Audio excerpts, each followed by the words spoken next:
Hi, welcome to One Eye on the Page. I am Scott. It is 5-Year Battle of Stephen King, Quarterfinals, Week 2. Let's go.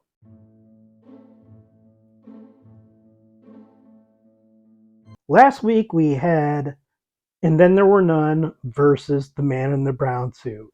As is to be expected, And Then There Were None just steamrolled over The Man in the Brown Suit. This week we have two new books. We have The Mysterious Mr. Quinn and Death Comes as the End. Two very, very different books. The Mysterious Mr. Quinn is a collection of 12 short stories, all of them having the characters Mr. Satterthwaite and Harley Quinn in them.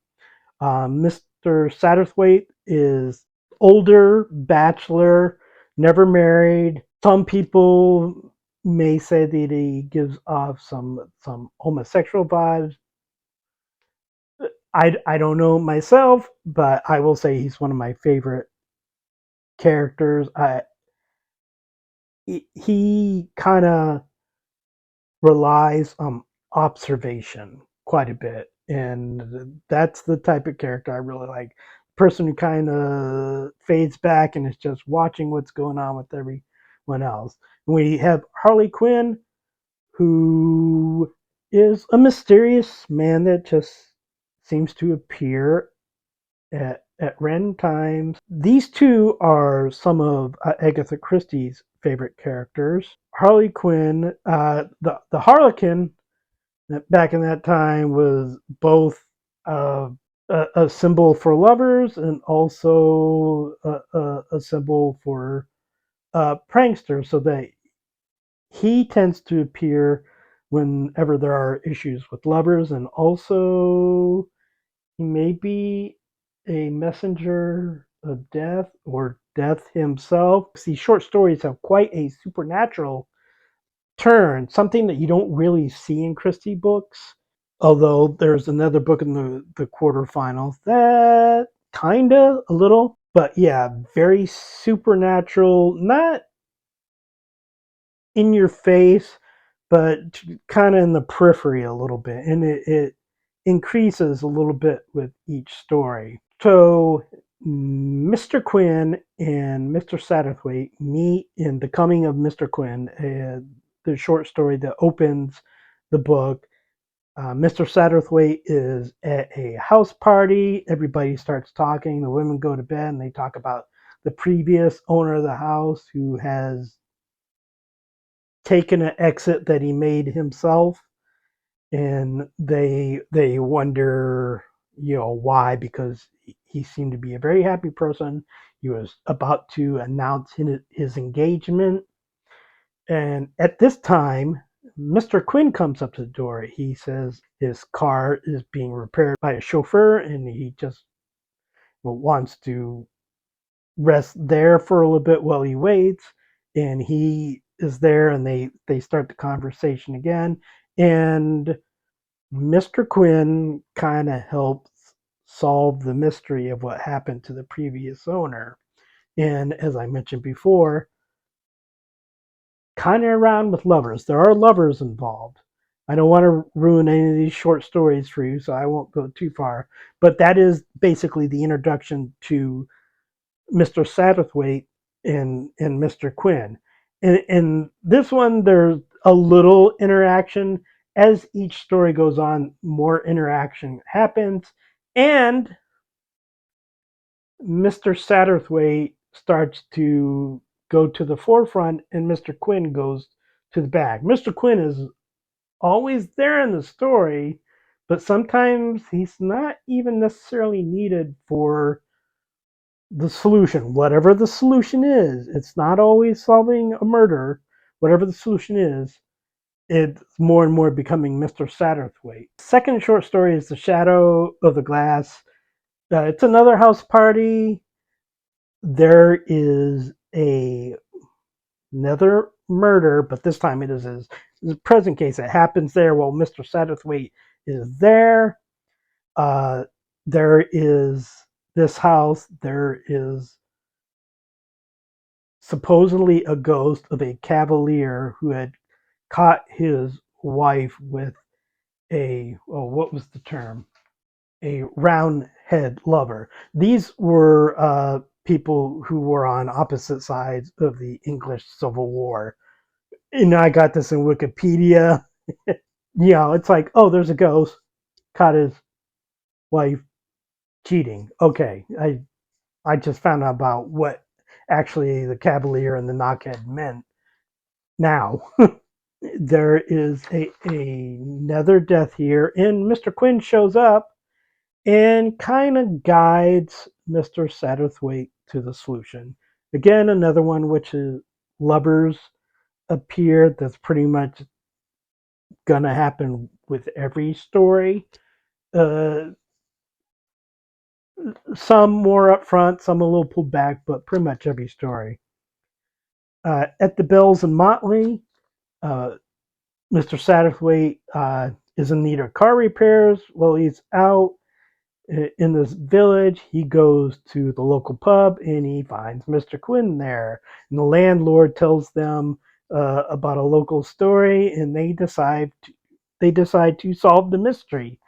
That's pretty much it, without me getting into details. There's theft, there's lost love, and there's theft and there's lost love. And it's a very good short story. The Sign in the Sky is another short story where love is kind of at the crux of it.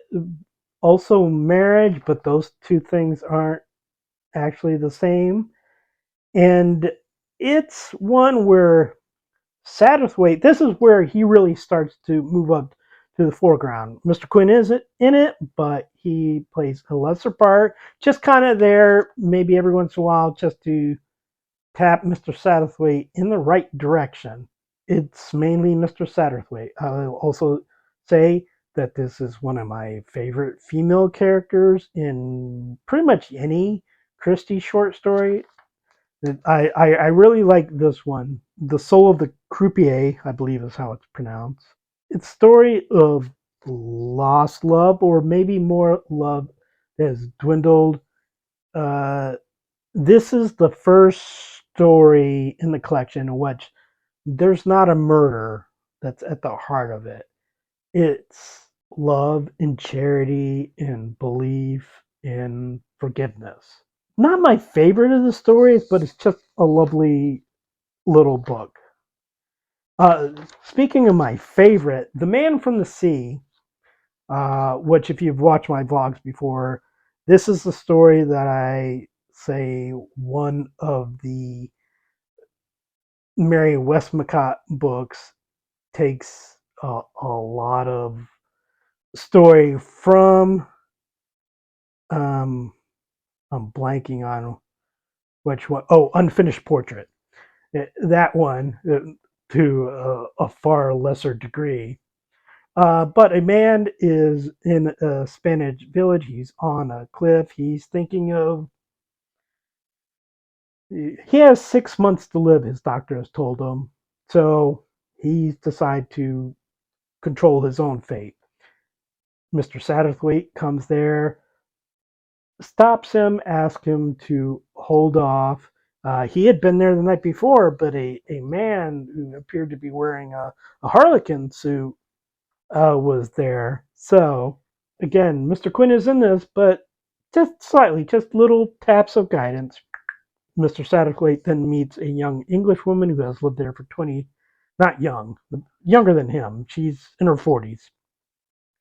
She has lived there for 23 years. She was married to a man, but was widowed like 22 years ago. So she's lived there 22 years by herself. She had a brief affair with another Englishman after her husband died, became pregnant. Her son is now looking to marry, but he wants to know about his antecedents. And she's thinking of doing something because she feels ashamed. And Mr. Satterthwaite again asks her to hold off. He tries to put these two people together, and it's just a lovely, lovely story. I mean, there's not a murder, there is death, and there is possible death, but just I would not have thought that Agatha Christie was capable of writing something moving. I mean, that's generally not what I get out of Christie, and so I don't expect it. So this one kind of hit me because it was just a very moving story. Probably my favorite short story of hers at all. The Voice in the Dark. It's about betrayal and shipwrecks and ghosts. It's fine. It's my least favorite story in this collection. It's still I will say it's still good, but you have other stories in here that are like excellent and amazing, and this story is good. The Face of Helen, about a beautiful woman who uh, men desire and what men will do if they don't have her. What a man does try to do. Quinn is really not here, hardly at all. Uh, Satterthwaite pretty much does it all by himself and also gets to play a little action hero, which I love for him. It's one of my favorite characters in Christie. The Dead Harlequin, an artist draws painting of a dead Harlequin on the floor. This leads to somebody trying to buy the painting. Why are they trying to buy the painting? It's another good story. It's better than Voices or The Voice in the Dark, but it's not the greatest of stories. And The Bird with the Broken Wing, I love Satterthwaite in here. Don't like the murderer reveal at all. I think it's dumb. I love Satterthwaite, so reading a Satterthwaite story is always great. Again, Quinn appears, not a huge part, but still Satterthwaite. Dumb, dumb murderer reveal. The World's End, there's another theft and lost love, another artist, another one of Satterthwaite trying to prevent somebody from ending things. It's a lot of like greatest hits, but it still works well together. And then the collection ends with Harlequin's Lane.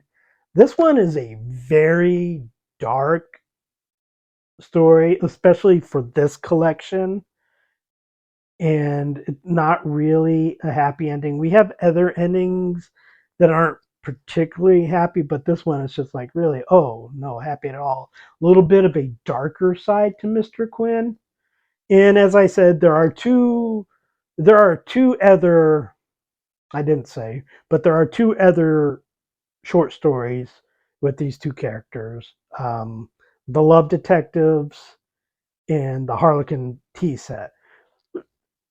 Perfectly fine stories, but I they don't really have the same quality level as the stories here. They'd probably be like about the same level as The Voice in the Dark, I would say. And Mr. Satterthwaite also appears in a couple of Perot stories. He does a cameo, I believe, in Dead Man's Mirror, and he plays a pretty big part in Three Act Tragedy. Our second book is Death Comes at the End, set in 2000 BC. It's our main character is I'm gonna read this because you know me, I'm bad at pronouncing things. Renasim, I believe.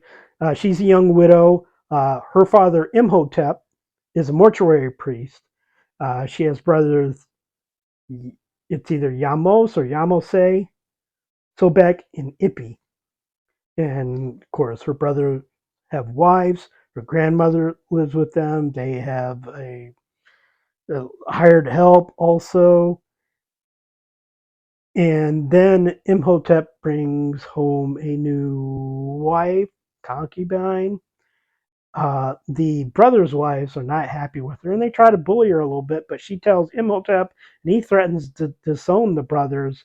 And now everybody has a reason to want her dead, and she dies. who did it? There are two things about this. One, I really like the murderer reveal in how the murderer decide to murder her, which of course we don't find out until later. And also, this has a high body count. You've got bodies dropping left and right. It's like a horror novel almost too. And oh, my one big complaint about this, and it's just because it's a Christie thing. It makes sense in the novel, but you have a young woman choosing a much older man over a man of her age as a husband.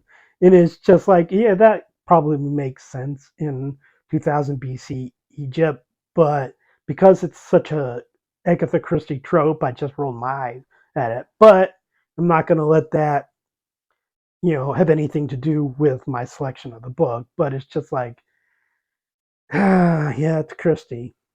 But yeah, high body count.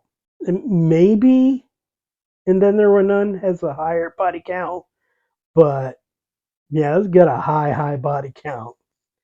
And yeah, I just love the reveal. Uh, you know, she married an archaeologist. Her second husband was an archaeologist, and she has gone to the Middle East. She developed a interest in it.